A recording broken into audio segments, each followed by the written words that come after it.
They all survived beneath a sky that hid the true sun. Rovan repaired generators inside the city's lowest district. The poor watched white light shining from the upper levels. Enormous pipes crossed homes like metallic veins. The Helios patrols inspected every household's power allowance. Vera fled through the dark market pursued by patrols. Rovan hid her inside a broken machine storage room. Sarah carried a data core stolen from restricted levels. She claimed the reactor did not create energy.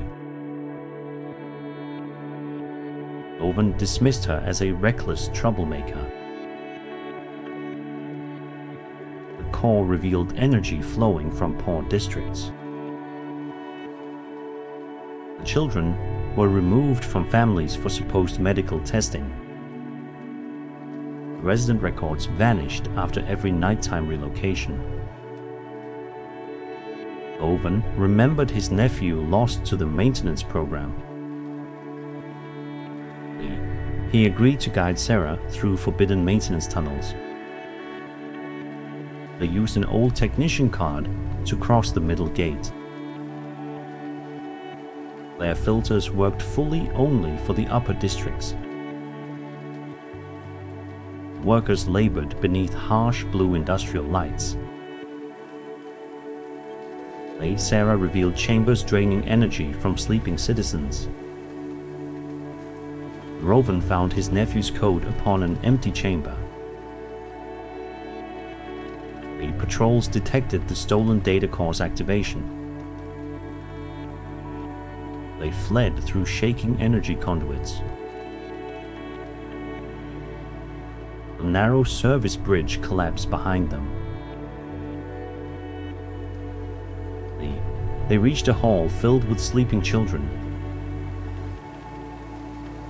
Sarah found her younger sister inside an energy pod. Owen cut local power and opened the chambers. Workers carried the weakened children away. Workers realized their lives powered the upper city. Sarah broadcast the evidence across industrial screens.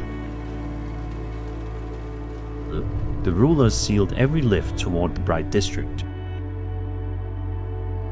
Owen restarted an unregistered cargo lift.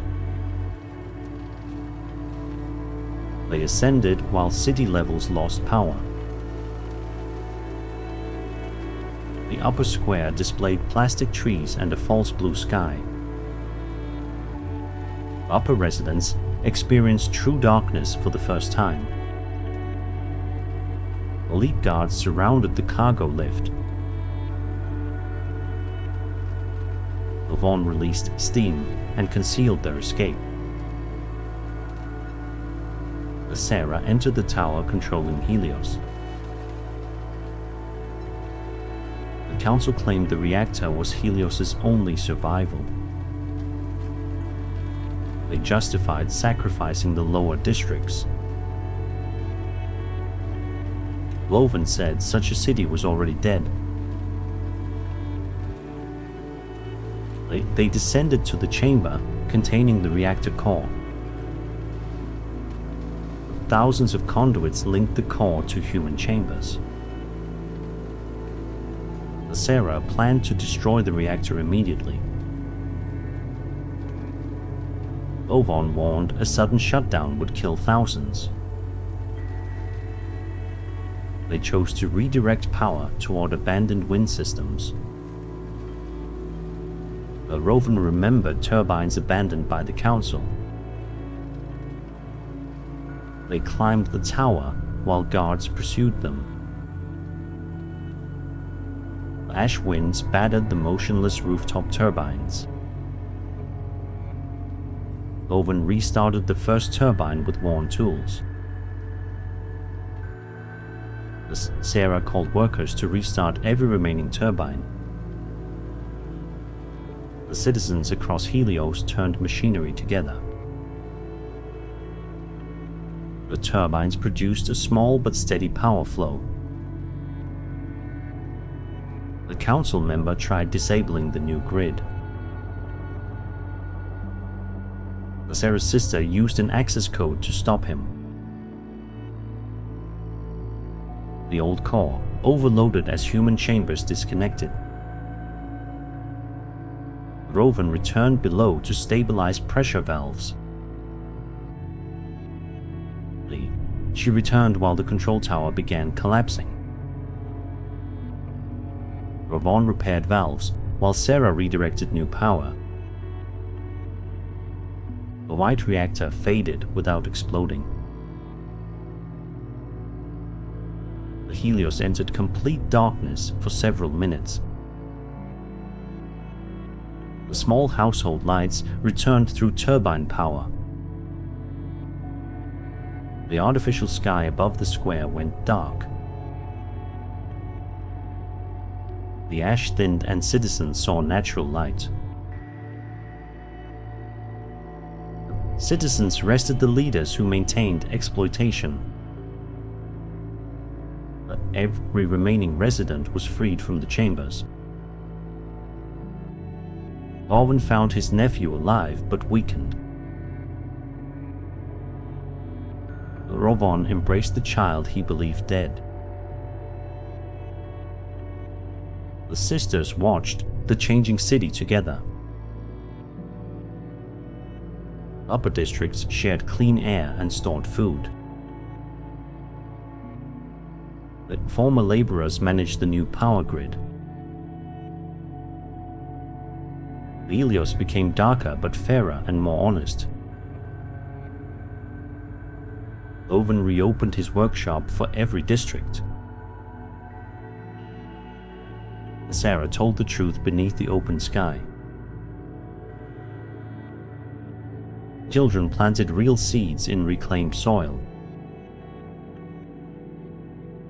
A green sprout emerged beneath the ash sun.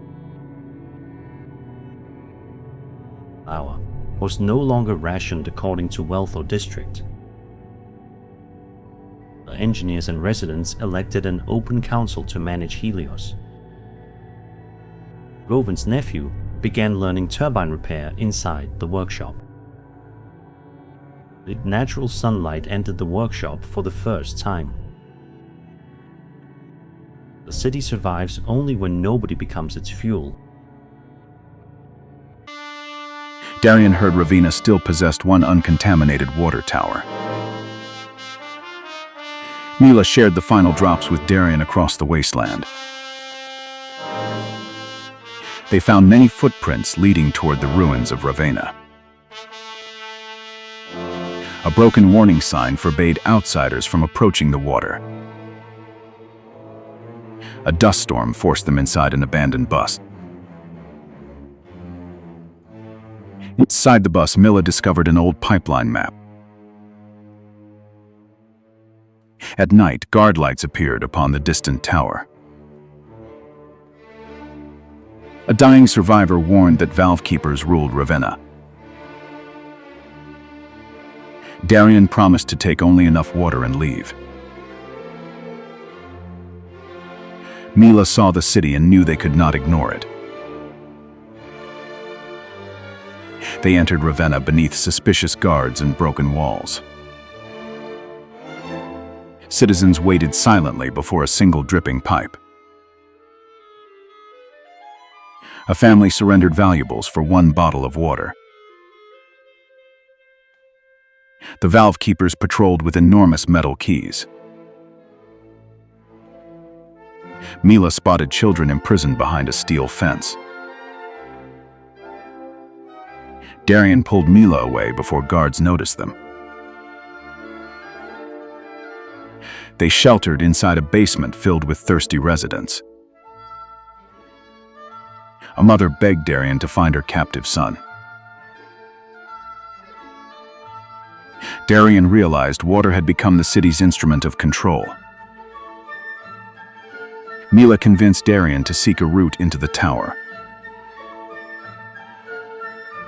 They entered an abandoned pipeline beneath the slums. Mila found clean water leaking uselessly through a cracked valve. Darian recognized his former military unit's symbol.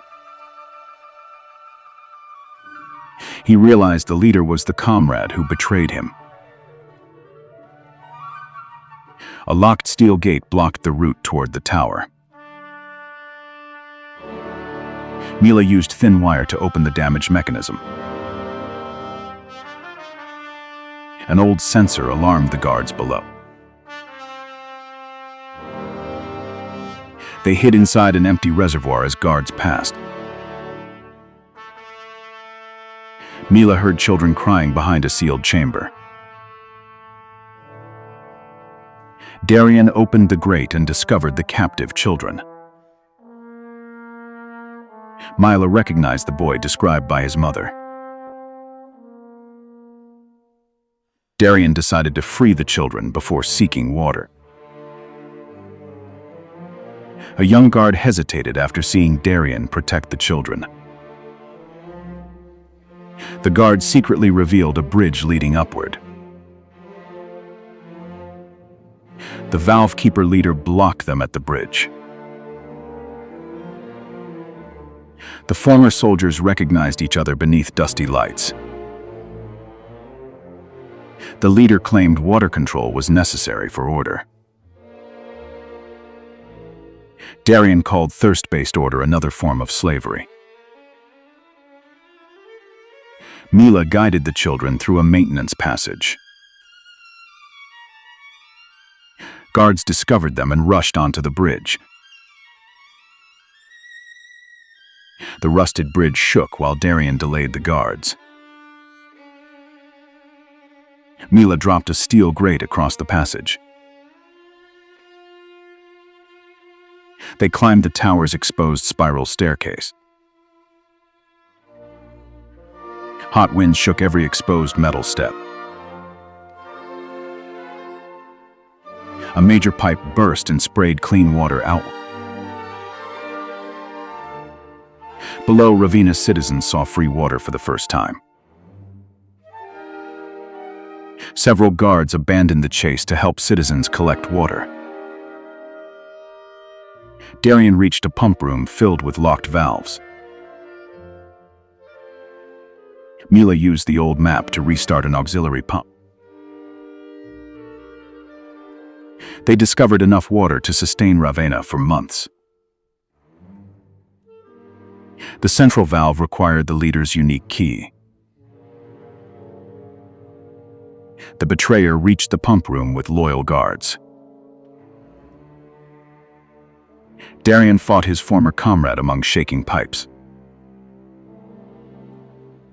Mila secretly took the key from the leader's belt.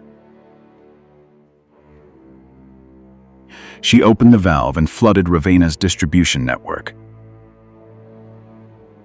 Old pipes shook violently under the returning pressure. Darian had to save the betrayer or escape alone. He pulled his former comrade away from the gears. The defeated leader ordered every remaining valve opened. Dry fountains suddenly released water across the city.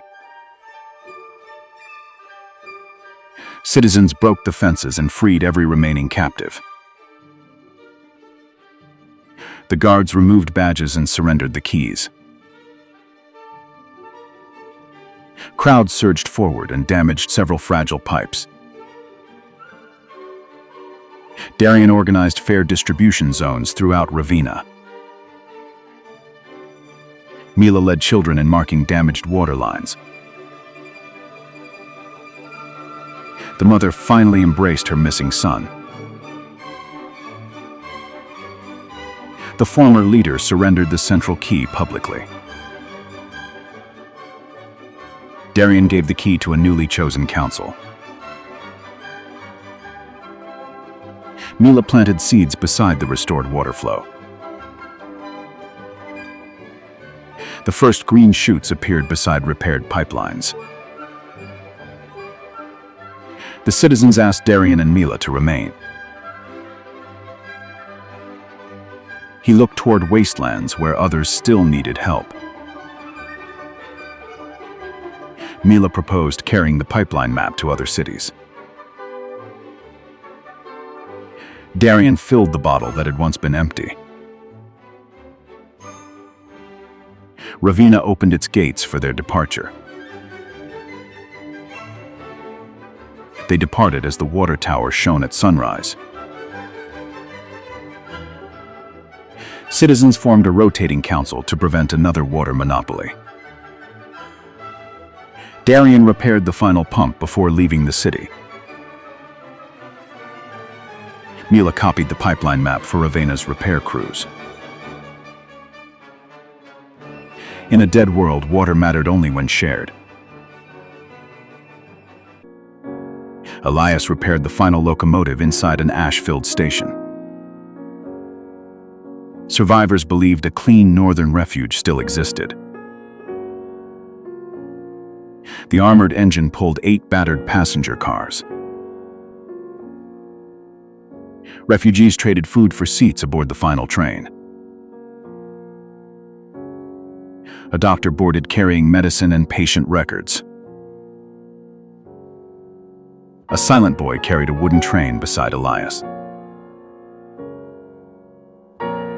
Mercenaries guarded the remaining fuel supplies. A polite passenger helped elderly refugees board. The station commander ordered departure before the ash storm. The steel gate closed behind them permanently. The train passed districts emptied of all life. Elias heard an unfamiliar vibration within the engine. The silent boy drew a broken railway line. The doctor concealed documents from the mercenaries. Elias discovered fuel levels below the recorded amount. Mercenaries accused refugees of stealing the missing fuel. Elias sealed the fuel car and began investigating. Oily footprints led from fuel storage toward passenger cars. The trail ended beside the polite passenger's seat. The passenger denied everything with unsettling calm. The train reached a damaged steel bridge. Elias found the brake lines deliberately severed. He climbed the roof to repair brakes in motion. Ash wind struck Elias across the shaking cars. The boy pointed toward a shadow following Elias. A masked saboteur tried throwing Elias from the roof. The doctor secured a rope and saved Elias. Elias restored braking before the broken bridge section. The locomotive stopped meters from the collapsed bridge. They repaired a side route through an abandoned factory. Signal smoke revealed raiders tracking the train. Mercenaries fortified the rear cars. Several families begged to leave before the attack. Elias warned the exterior wasteland offered no shelter. A hidden radio transmitted from a passenger car. The polite passenger was contacting the raiders. He promised the train for his family's safety. The mercenaries demanded immediate punishment. Elias learned the raiders held many survivors hostage. Elias transmitted a false location to mislead the raiders. The train entered a long tunnel without ventilation. Engine smoke entered the cars and weakened passengers. The doctor used medicine reserved for the northern refuge. Elias saw records stating the northern refuge had closed. She knew the destination had failed months earlier. Authorities used the train to empty the underground station. He realized everyone was traveling toward a false sanctuary. The silent boy drew a green valley on an abandoned line. His mother once lived at a hidden farm. Elias chose to search for the forgotten branch line. Raiders blocked the tunnel exit with armored vehicles. Elias offered the traitor in exchange for hostages. The traitor begged for a chance to save his family. He revealed the armored blockade's weakest point. The locomotive accelerated through the dark tunnel. The train forced the blockade aside without derailing. Freed hostages boarded the remaining empty cars. The traitor found his family among the rescued. Raider railcars pursued the escaping train.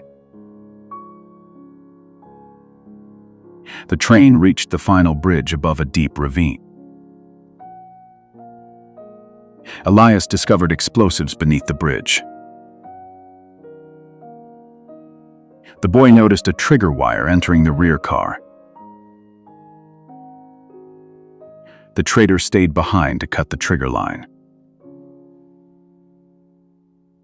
Elias detached the rear car before detonation. The train crossed as the bridge's far end collapsed. Elias told passengers the northern refuge no longer existed. Passengers accused the doctor and authorities of betrayal. She hid the truth to preserve their final hope. 2 tracks remained northward or toward the unknown valley.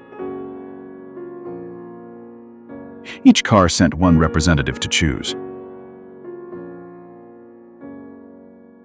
The boy placed his wooden train upon the valley map. Elias switched the points toward the abandoned branch. The train left the main line for misty mountains. Birds and green shrubs appeared beyond the windows. The train discovered a valley with cooking smoke. Farmers waved white cloth from cultivated fields.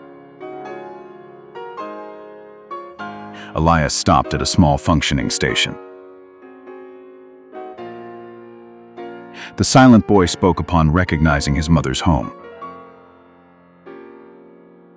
The train cars became clinics and temporary homes.